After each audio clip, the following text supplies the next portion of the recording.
அதாவது அண்ணன் சுபியான் அவர்களுக்கும் ஜெயா தொலைக்காட்சி நிறுவனத்திற்கு அதனுடைய தொழில்நுட்ப கலைஞர்களுக்கு நேயர்களுக்கு என்னோடு சக பங்கேற்பாளர்களாக கலந்து கொண்டிருக்கிற அண்ணன் இதயத்துல்லா மற்றும் நண்பர்கள் டாக்டர் ரவீந்திரநாத், நண்பர் குமார் உள்ளிட்ட அனைவருக்கும் என்னுடைய முதல் வணக்கம். அதாவது பாரதிய ஜனதா கட்சி மகத்தான வெற்றி பெறும் என்று எல்லோரும் நம்புவதற்கு காரணம் என்னன்னு கேட்டீங்கன்னா, பாரதிய ஜனதா கட்சி ஒரு ஒற்றை தலைமையின் கீழ், அதாவது எப்பவுமே முகவரியும் வந்து இருந்தா மட்டும்தான் நாம வெற்றி பெற முடியும். முகமும் முகவரியும் இருந்தால் தானே விலாசம் தெரியும். அந்த வகையில் பாரதிய ஜனதா கட்சிக்கு முகமும் முகவரியுமாக மரியாதைக்குரிய பிரதமர் நரேந்திர மோடி அவர்கள் இருக்கிறார்கள். 2014ஆம் ஆண்டில இருந்து இதுவரை 14ஆம் ஆண்டு 19ஆம் ஆண்டு 2 முறையும் அவரையே பிரதமர் வேட்பாளராக அறிவித்து அதன்படி இந்த தேர்தலை சந்தித்து வெற்றி பெற்று வந்திருக்கிறார்கள் 2 முறை. இப்பொழுதும் பாரதிய ஜனதா கட்சிக்கு இருக்கிற கூடுதல் பலம் என்னன்னு கேட்டீங்கன்னா, பிரதமர் நரேந்திர மோடி அவர்கள் தான் பிரதமர் வேட்பாளர் என்று அறிவிச்சாச்சு. ஒண்ணு. 2வது, எதிர்கட்சி வரிசையில் இந்தியா கூட்டணி என்று சொல்லக்கூடிய அந்த முரண்பட்ட கருத்துக்கள் உள்ளவர்கள் எல்லாம் ஒன்று சேர்ந்து ஏற்பட்டிருக்கிற அந்த ஒவ்வாத கூட்டணி அல்லது ஒட்டு கூட்டணி எப்படி வைத்துக் கொண்டாலும் சரி, அந்த கூட்டணிக்கு யார் தலைவர், பிரதமர் வேட்பாளர் யார், இவர்தான் எங்கள் முகம், இவர்தான் எங்கள் முகவரி என்று சொல்வதற்குரிய அந்த வாய்ப்பு அவங்ககிட்ட இல்ல. காரணம் என்னன்னு கேட்டீங்கன்னா, பக்கத்தில் இருக்கிற கேரளால இந்திய கம்யூனிஸ்ட் கட்சியினுடைய அகில இந்திய செயலாளர் மரியாதைக்குரிய ராஜா அவர்களுடைய மனைவி திருமதி ஆனி ராஜா நிக்காங்க. யாரை எதிர்த்து? காங்கிரஸ் கட்சி வேட்பாளர் மரியாதைக்குரிய ராகுல் காந்தியை எதிர்த்து நிக்கிறாங்க. அதே அங்க பேசும் பொழுது கூட ராகுல் காந்திக்கு வாக்களிக்காதீர்கள், அவர் அமுல் பேபின்னு சொல்றாங்க. அதே திருமதி ஆனி ராஜாவும் ரேபரேலி தொகுதியில போய் ராகுல் காந்தி அவர்களுக்கு வாக்களிக்க சொல்றாங்க. இப்படி முரண்பட்ட கூட்டணிகள் இருக்கிற காரணத்தினாலையும் மரியாதைக்குரிய நரேந்திர மோடி அவர்கள் மீது 10 ஆண்டு காலம் அவர் இந்தியாவினுடைய தலைமை அமைச்சராக இருந்திருக்கிறார். 12 ஆண்டு காலம் குஜராத் முதலமைச்சராக இருந்திருக்கிறார். அப்படி இருந்தும் கூட 22 ஆண்டு காலம் பொது வாழ்க்கையில் உச்ச பதவியிலே உயர்ந்த பதவியிலே இருந்தும் கூட அவரை விரல் நீட்டி யாராலும் இவர் இந்த குற்றம் செய்தார் என்று சொல்ல முடியாத அளவிற்கு ஒரு நல்ல நிர்வாகத்தை தந்திருக்கிறார்.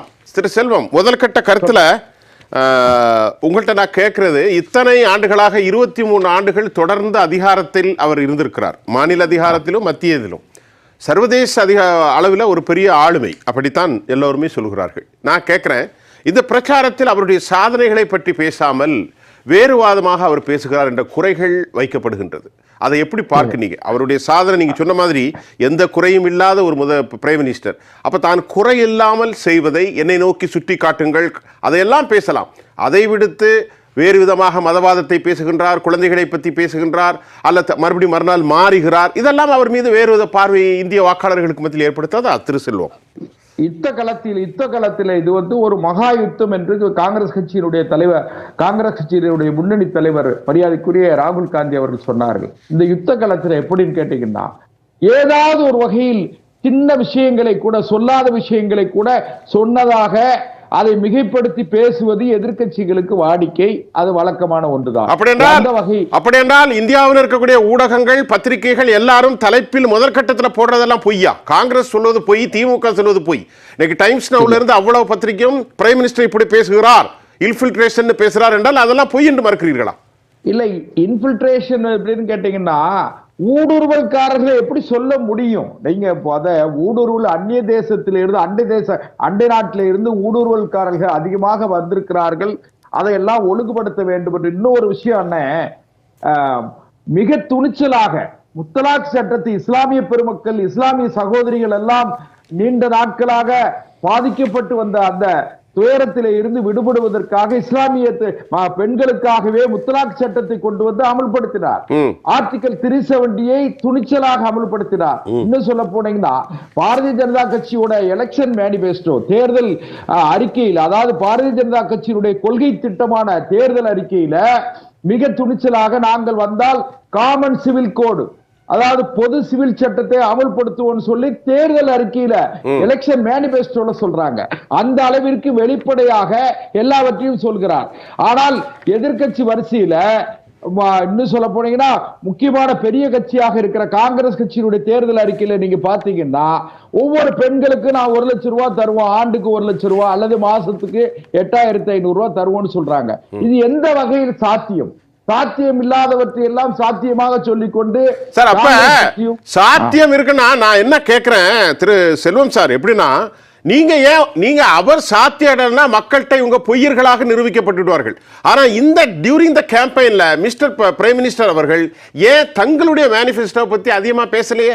நாங்க என்னென்னலாம் சொல்லியிருக்கோம், இந்த மாதிரி அக்ரேரியன் கிரைஸை தீர்த்திருக்கிறோம், இந்த மாதிரியான ஊழலற்ற ஆட்சியை தந்திருக்கிறோம், இந்த மாதிரி ஒரு reciprocation along with our negotiation நம்முடைய நெய்பரிங் கண்ட்ரிஸ், அதை பேசலையே. நீங்க உங்களுடைய மேனிஃபெஸ்டோ பேசாம காங்கிரஸ் மேனிஃபெஸ்டோ சாத்தியம் எப்படி பேசுறீங்க நீங்க? நான் எதிர்க்கட்சிகளுடைய பலகீனத்தை சுட்டிக்காட்டுவதுதானே எங்களுக்கு உள்ள, அதாவது எதிர்க்கட்சிகளுடைய பலகீனம், எதிர்க்கட்சிகளுடைய தவறுகளை சுட்டிக்காட்டுவதா எங்க வேலை. எங்களிடத்தில் ஏதாவது தவறுகள் இருந்தாலும் இல்லை என்றாலும் அதை எங்களை குறை சொல்லுவதா எதிர்க்கட்சிக்கு வேலை. எலெக்ஷன் கேம்பெயின்ல எப்படின்னு கேட்டீங்கன்னா, மரியாதைக்குரிய இன்னும் சொல்ல போனீங்கன்னா 2016 டிமானிட்டைசேஷன் என்று சொல்லக்கூடிய பண மதிப்பிழப்பை பற்றி பெருசா இவங்க எல்லாம் குறை சொன்னாங்க.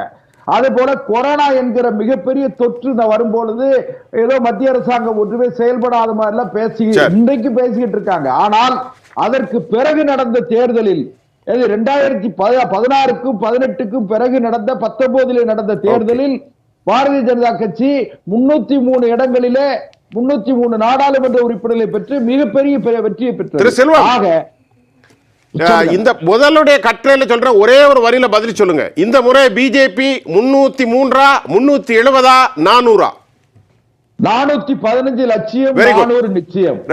வேற ஒண்ணு, இவங்க அம்பானி அதானின்னு சொல்லிட்டு இருக்காங்க. கேரளத்துல விளிஞ்சியத்துல அம்பானிக்கு அத விளிஞ்சியம் துறைமுகத்துல அவங்க 5 அம்பானிக்கு தான் வேலை கொடுத்திருக்காங்க. அது போக தமிழ்நாட்டுல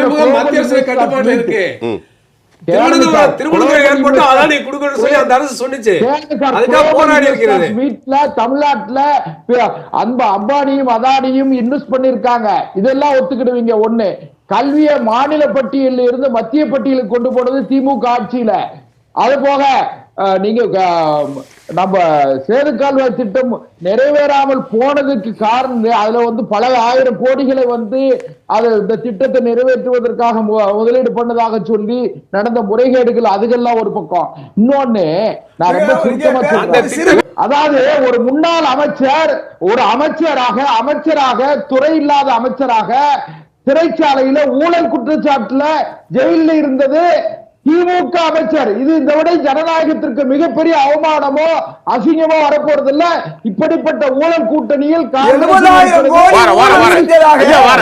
அதாவது மூத்த தலைவர், நான் மிகவும் மதிக்கிற அண்ணன் இதயத்துள்ள அவர்கள்ட்ட இருந்து நான் இந்த மாதிரி இது எதிர்பார்க்கல. ஏன்னு கேட்டீங்கன்னா, மரியாதைக்குரிய பிரதமர் நரேந்திர மோடி அவர்கள் இப்போ ஒரு உதாரணத்துக்கு ஒவ்வொரு மனிதனுடைய படைப்பின் ரகசியமும் யாருக்கும் தெரியாது.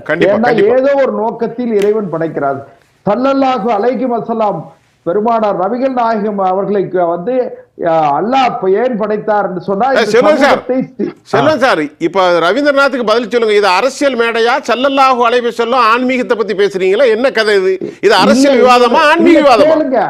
நாங்கள் பாரதிய ஜனதா கட்சி எதற்காக சொல்ல வர்றான்னு கேட்டா, அதாவது பெருமானார் நபிகள் நாயகம் சமூகத்தை சீர்திருத்துவதற்காக ஆண்டவனால் அனுப்பப்பட்டார். ஆண்டவன் இயேசுநாதரை இறை தூதுவராக ஆண்டவன் அனுப்பினார். அது மாதிரி இன்னொன்னு கேட்டீங்கன்னா, எந்த மதமும் பிரிவினையை தூண்டவில்லை. இந்து மதமும் தூண்டல, இஸ்லாமும் தூண்டல, கிறிஸ்தவர்களும் தூண்டல. இன்னைக்கு பிஜேபி பாரதிய ஜனதா கட்சி ஆட்சியில ஆலயங்களில் மணிவோசை, இந்துக்களினுடைய ஆலயங்களில் எப்படி மணிவோசை ஒழித்து சூட தீப ஆராதனை காமிக்கிறாங்க, அதே போலவே தேவாலயங்களிலே மணிவோசை ஒழிக்கிற பொழுது மெழுகுவர்த்தி ஏற்றி அவங்க வழிபடுறாங்க. அதே போலவே பாங்கு ஓதன உடனே மசூதிகள்ல பாங்கு ஓதன உடனே அங்கே அல்லாஹ்வை தொழுகிறார்கள். அதனால என்ன கேட்டீங்கன்னா, இங்க மதச்சண்டை கிடையாது, இனச்சண்டை கிடையாது, குழுச்சண்டை கிடையாது. இவங்களுக்கு பேசுறதுக்கு வழி இல்லை. ஏன்னு கேட்டீங்கன்னா, பிரதமர் மரியாதைக்குரிய மாண்புமிகு பிரதமர் நரேந்திர மோடி அவர்கள் என்ன சொல்கிறார் சொன்னா, ஊழல் இல்லாத ஒரு அரசை உருவாக்குவதற்கு என்னை இறைவன் அனுப்பி இருக்கிறார். ஊழல் செய்கிற அரசியலில் உச்ச பதவியிலே இருந்து கொண்டு ஊழல் செய்கிறவர்களை கண்டிப்பதற்கும் அவர்களுடைய சொத்துக்களை, அதாவது மக்கள் சொத்துக்களை சூறையாடுகிறவர்கள் எல்லாம் அடையாளம் கண்டு அவர்களிடமிருந்து சொத்துக்களை மீட்பதற்காக என்னை ஆண்டவன் அனுப்பியிருக்காரு. விவசாயிகளுக்கு 6000 ரூபாய் கொடுக்கிற ஆண்டுக்கு 6000 ரூபாய் கொடுத்து விவசாயிகளுடைய குறைந்தபட்ச வாழ்வாதாரத்தை காப்பாற்றுறதுக்கு நான் வந்திருக்கேன். இன்னும் சொல்ல போன சாலைகளை எல்லாம் ஒழுங்குபடுத்தி இந்தியாவில இருந்து, அதாவது காஷ்மீரில் இருந்து கன்னியாகுமரி வரை சாலைகளை ஒழுங்குபடுத்துவதற்கு ஆண்டவன் என்னை அனுப்பி இருக்கிறார்.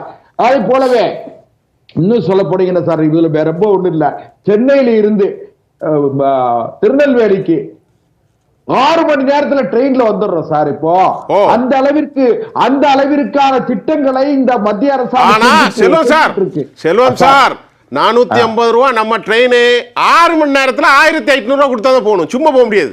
400 ரூபாய் டிக்கெட்டு இப்ப 1500 ரூபாய் கொடுக்கணும், சும்மா 400 ரூபாய் 10 ரூபாய்க்கு போறீங்க பேசுறீங்க.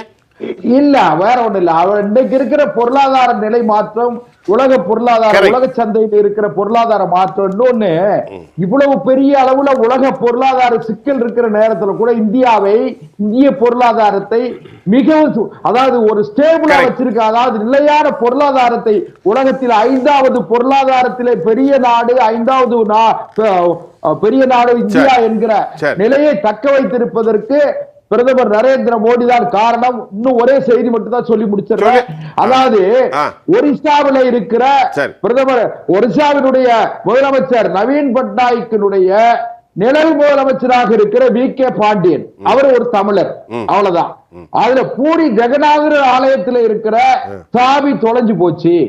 பூரி ஜெகநாதர் ஆலயத்தினுடைய சாவி தொலைஞ்சு போச்சுன்னு சொன்னா, நிழல் முதலமைச்சராக இருக்கிற வி.கே. பாண்டியனுக்கு தெரியாம எப்படி இருக்கும், நவீன் பட்நாயக்கு தெரியாம எப்படி இருக்குன்னு தான் சொன்னாரு தவிர ஒருபோது பிரதமர் கொச்சைப்படுத்தவில்லை. சொல்ல போனீங்கன்னா தமிழ்நாட்டினுடைய செங்கோல் டெல்லியில நாடாளுமன்றத்தில் இருக்குன்னு சொன்னா அது ஒவ்வொரு தமிழருக்கும், அது எல்லாத்துக்கும், இஸ்லாமியர்களுக்கு, கிறிஸ்தவர்களுக்கு, எல்லாருக்கும், தமிழ் பேசுகிற எல்லோருக்கும் பெருமை சேர்த்திருப்பவர் நரேந்திர மோடி.